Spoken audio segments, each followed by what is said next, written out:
The status quo, riding along with a culture who praises self-destruction and immoral behavior, acting as a robot whose mission is to fit in. What if I told you that you only lived once? Have you heard it before? Have you heard it from the people who live it up by lighting it up? Did you hear it through the slurs of those who need to get more drunk because they aren't getting any younger? Was it whispered in your ears year after year, becoming subconsciously branded into your character, to the point that you were making decisions that were killing you and it didn't even register? There are two sides to every story. One side says, destroy yourself, you're young. The other side says, you're young, mold yourself. Maybe you should think twice about living once.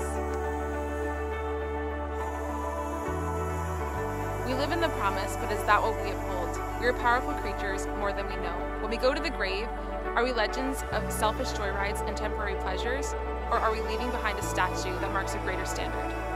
We are pillars in this nation, a generation that's got more gold than one could ever mine. We are the change that's just waiting to happen as the clock passes time.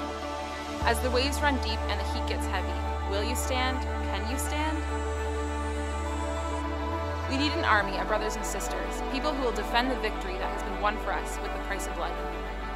For far too long, the world has been hopeless as a result of losing its one true focus, love.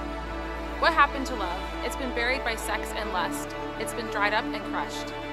Rolled up in tiny paper and smoked up, the world has traded the one true value for things that are temporary and shallow. How will this change? It starts with us.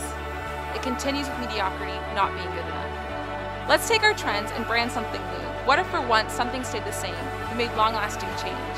We have a mission to rebuild a fallen society and to take back God's people whom He intended for His glory. It's time to find our way back to the beginning of the story. It's a new chapter, a blank page. What are you going to write? Think twice about living once.